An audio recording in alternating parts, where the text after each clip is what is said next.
Continuamos. La mujer no puede irse por la vida mangoneándose sola, sino que tiene que estar siempre bajo el dominio del hombre y siempre cuidando su honra. De aquí proviene a lo mejor esa idea pues vaga, esa idea eh, muy criticable acerca de que la mujer tiene que darse a respetar. Y nosotros esto lo vemos muy claro en el teatro del siglo de oro español. Esta idea, pues que a lo mejor tus padres todavía tienen, o que tú mismo todavía tienes, es algo que proviene de muchos siglos atrás. Es parte de este conservadurismo, vamos a llamar así, que tenían la sociedad española de esa época. Obviamente la posición social de la mujer real y la posición social de la mujer que nosotros podemos observar a través de la obra literaria es de sumisión completa frente al hombre. Claro, hay momentos en los cuales algunas mujeres de carácter fuerte se van a manifestar en contra de los designios de los hombres, pero esto es excepcional, no siempre sucede. Y bueno, al final de cuentas estas protestas siempre van a ser apoyadas, reforzadas por lo que los hombres pueden hacer para favorecer estos reclamos que la mujer ejecuta. Y número 3, el respeto a la iglesia. Este tema que nos habla acerca de la necesidad de mantener las tradiciones es también un elemento clave. Y por ejemplo, el respeto a la iglesia y todo lo que representa, lo vamos a encontrar de una manera muy clara en nuestra obra que se llama El burlador de Sevilla y el convidado de piedra, ¿sí? De Tirso de Molina, en la que aparece la figura de Don Juan, el hombre que representa todos los vicios y sobre todo uno que es el del engaño hacia las mujeres, el aprovechamiento que hace de sus dotes de galán para seducirlas, acostarse con ellas, quitarles la honra, y a partir de ello se empieza a dar todo un debate dentro de la obra acerca de cuáles deben ser las prácticas o los valores que deben existir para y las sanciones que deben recibir las personas que se comporten como Don Juan Tenorio. Por otro lado, tenemos otro tipo de obras en las cuales se denuncian las injusticias de la nobleza contra el pueblo. Aquí es muy importante. Los años 1600 son una época en la cual en países como Inglaterra, por ejemplo, vamos a encontrarnos toda una serie de personajes que están teorizando en cuanto se refiere a la política, teoría política pues, y empiezan a explicar la necesidad que se tiene de cambiar la manera en la cual los gobiernos ejercían su control, su fuerza sobre la población.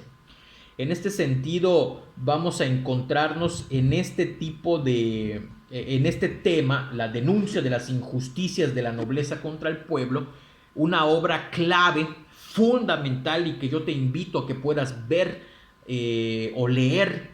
Está disponible la obra en internet sin ningún problema y se llama Fuente Ovejuna. Fuente Ovejuna es una obra de un dramaturgo español, una figura gigantesca de la literatura española, que es Félix Lope de Vega.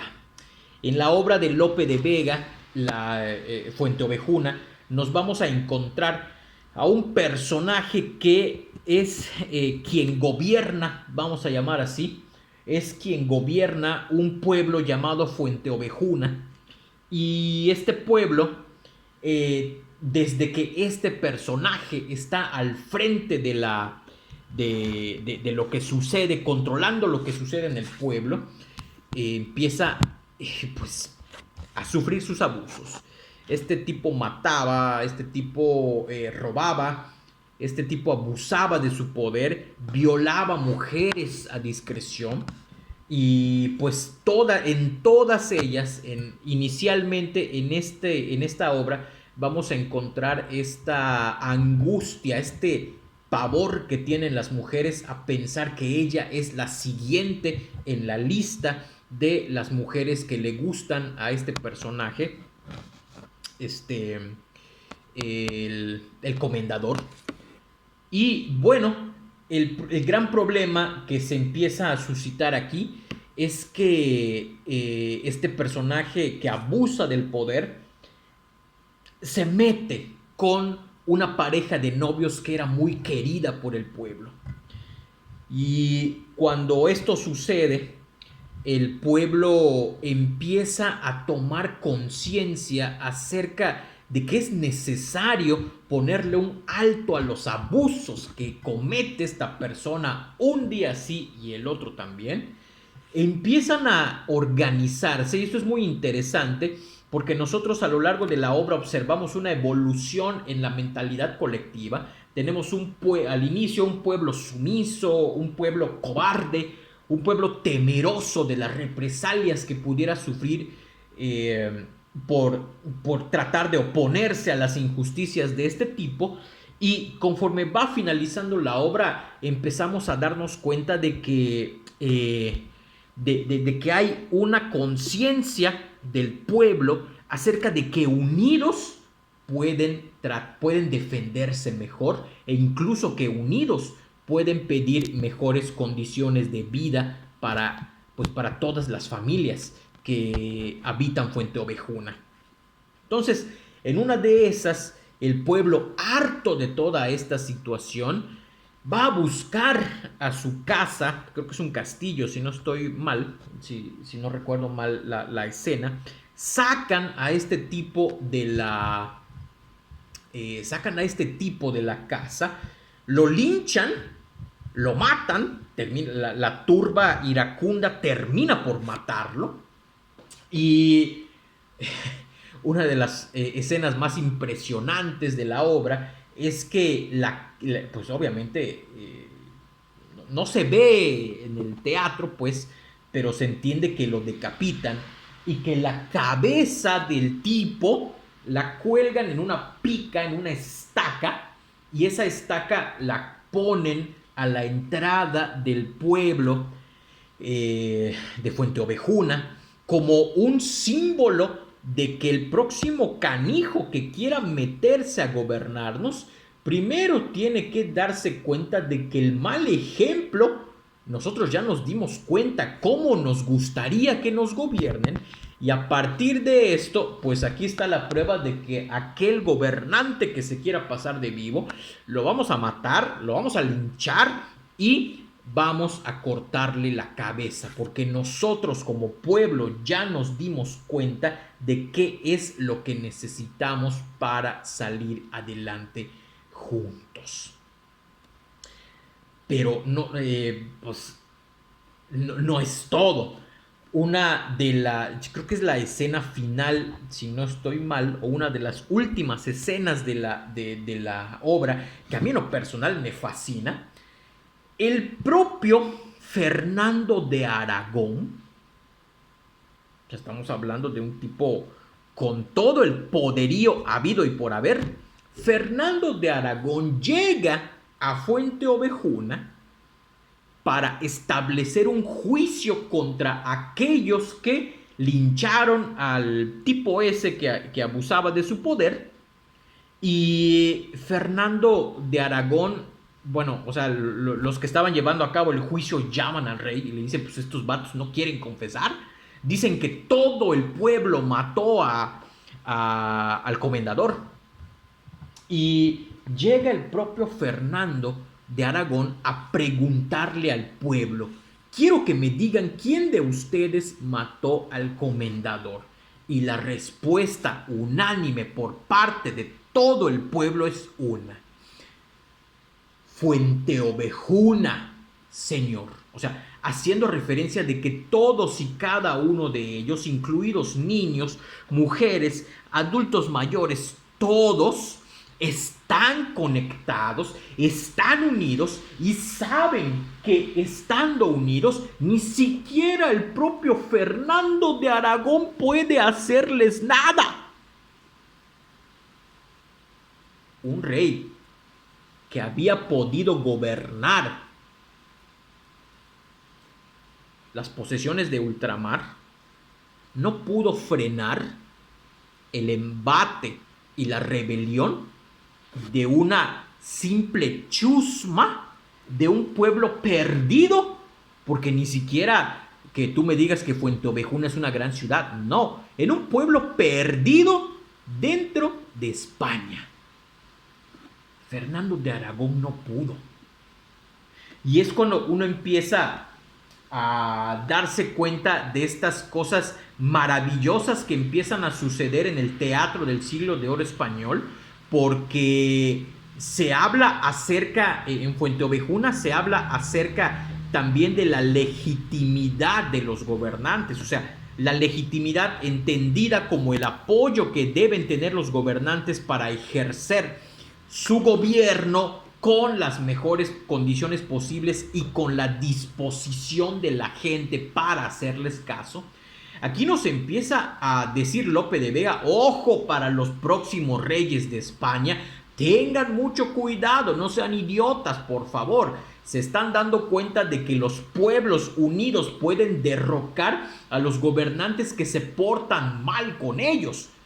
Les estoy dando a través de mi obra de teatro toda una enseñanza que les va a servir para no cometer los errores que cometió este tipo en, creo que en 1470 y algo es cuando sucede.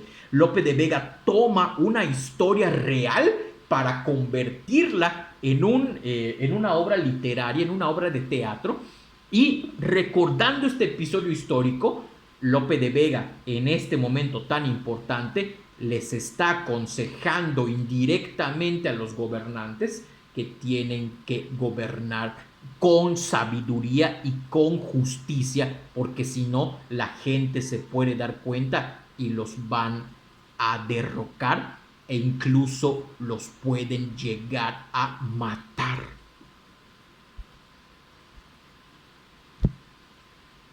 A mí se me hace muy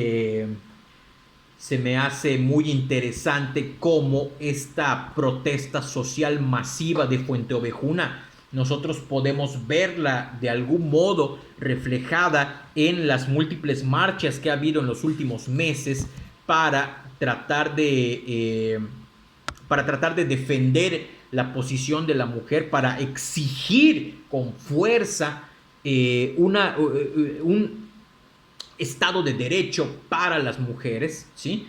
Y que su vida incluso pueda ser respetada, su vida como tal, incluso su integridad física, moral y todas tendrían que ser defendidas de esta manera por el Estado.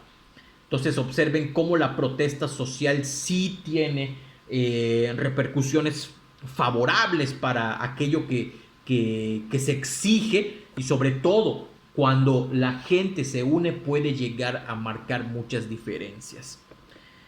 Por otro lado, tenemos otro de los grandes dramas que incluso tienen ustedes allá dentro de las obras que pueden leer.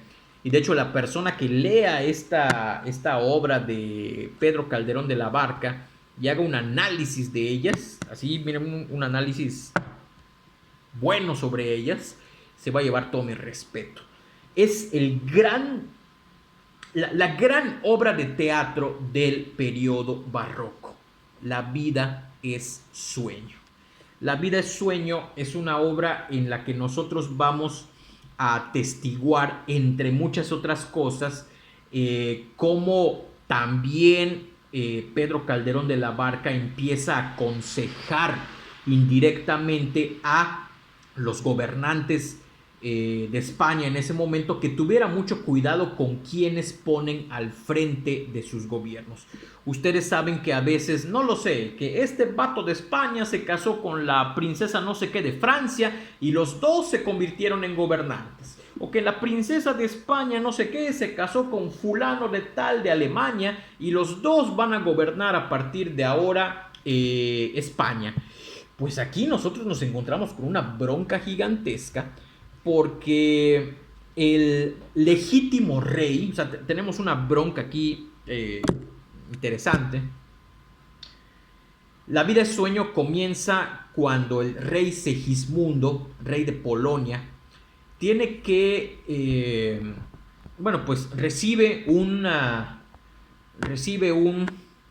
oráculo, una adivinación, que le dice que si pone al frente del gobierno a su hijo Segismundo, pues Segismundo, como es un desequilibrado porque nació con no sé cuántos astros de mala suerte y no sé qué, va a terminar por perder el gobierno de Polonia y va a mal gobernarlos, y su familia, como representante del gobierno, pues, de Polonia, pues van a perder esa posición porque la gente se va a molestar. El caso es que avanza la obra y dentro de este asunto, Segismundo decide encerrar a su propio hijo desde que nace. Segismundo es encerrado en una torre, en una especie de calabozo, en el que no puede tener contacto con absolutamente nadie. Y hay nada más un personaje que es Crotaldo, es el único con el que tiene contacto, es el que le lleva alimentos y el que más o menos lo empieza a educar en lo que puede. Y es muy interesante la obra porque dentro de esto nos empieza a hablar Segismundo acerca de la importancia de la libertad. A pesar de que nunca había experimentado la libertad, Calderón de la Barca supone que este deseo es algo que emana por naturaleza del ser humano, y esto lo hace a través del personaje Segismundo. Pero bueno, este tema de la libertad también va a estar asociado con el tema de la legitimidad de los gobernantes. Llega un momento de la obra en el que Astolfo, que es el rey, el príncipe que Basilio, rey de Polonia, quiere que se quede al frente del país en sustitución de su hijo, que es el gobernante legítimo. La gente se da cuenta de esto y la gente se encabrona y dice: no vamos a permitir que un gobernante extranjero llegue a decir que es nuestro rey, porque nosotros sabemos que hay un príncipe legítimo, un príncipe polaco que está encerrado ahí en un calabozo, quién sabe por qué. Entonces la gente se molesta, liberan a Segismundo y lo ponen, y lo ponen como gobernante, ¿sí? Entonces, en La vida es sueño, bueno, también tenemos este asunto de que antes de que esto sucediera, Basilio pues empieza a dudar y dice: bueno, pues igual y le damos una oportunidad a mi pobre hijo de pues demostrar sus dotes como gobernante, ¿no? Entonces Basilio decide narcotizar a Segismundo, lo duermen y lo sacan de la prisión, y de pronto, cuando despierta, está ataviado como si fuera un rey y le explican cuál es su nueva condición como rey de Polonia. Pues obviamente Segismundo, al no haber sido educado, socializado como nosotros normalmente lo hemos crecido, Segismundo empieza a convertirse en un tirano, porque dice: muchas de las cosas que tengo ahora me fueron vedadas, y a lo mejor esta onda es un sueño, y como es un sueño vamos a llevar a cabo todas las cosas que yo quiera, ¿ok? Porque ya soy libre. Y entonces, entendiendo Segismundo que lo que está viviendo es un sueño, empieza a hacer y deshacer a la medida de su gusto, ¿sí? Empieza a abusar de su poder, y cuando Basilio se da cuenta de esto, cuando su padre se da cuenta de esto, decide nuevamente meterlo a la prisión donde estaba. Y es cuando viene al final este famoso monólogo de Segismundo, creo que es el final del acto 1, si no estoy mal, en el que Segismundo empieza a hablar acerca de la libertad. Y que hay muchos que toman este monólogo como una pieza de oratoria, porque pues al final de cuentas, o de declamación, porque al final de cuentas está en verso, ¿no? Y nos habla de cosas muy interesantes acerca de la libertad, acerca del origen de la libertad. Vamos a ver si podemos encontrarlo por acá. De un momento. Aquí está la parte final. Dice: sueña el rey que es rey y vive con este engaño, mandando, disponiendo y gobernando. Y este aplauso que recibe prestado en el viento escribe, y en cenizas le convierte la muerte. Desdicha fuerte. ¿Qué hay quien intente reinar viendo que ha de despertar en el sueño de la muerte? Sueña el rico en su riqueza, que más cuidados le ofrece. Sueña el pobre que padece su miseria y su pobreza. Sueña el que a medrar empieza. Sueña el que afana y pretende. Sueña el que agravia y ofende. Y en el mundo, en conclusión, todos sueñan lo que son, aunque ninguno lo entiende. Yo sueño que estoy aquí de estas prisiones cargado, y soñé que en otro estado más lisonjero me vi. ¿Qué es la vida? Un frenesí. ¿Qué es la vida? Una ilusión, una sombra, una ficción, donde el mayor bien es pequeño, que toda la vida es sueño, y los sueños, sueños son.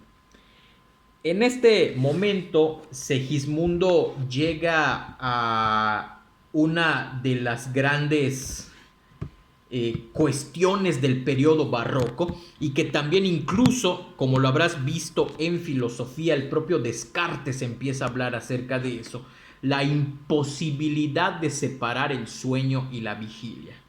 Descartes es muy claro en eso. Descartes nos dice: el ser humano debe tener mucho cuidado, porque hay un genio maligno que hace que no podamos distinguir qué es lo que nosotros estamos pensando mientras estamos despiertos y qué es lo que estamos pensando mientras estamos soñando. Vigilia y sueño, entonces, para Descartes hay que tener mucho cuidado, porque son tan parecidos, y tú no me dejarás mentir. Seguramente te habrás despertado con miedo en algún momento por una pesadilla que tuviste, pero luego te das cuenta que era un sueño.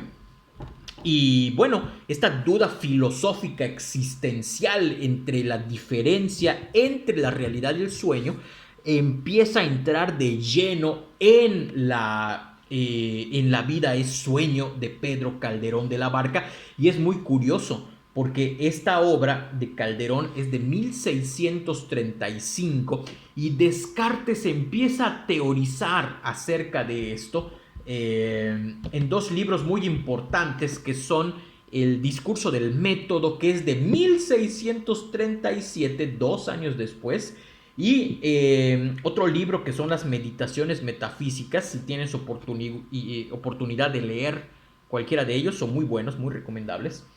En el año 1641. O sea, estamos hablando de que en Europa esta noción del sueño y la vigilia, la imposibilidad de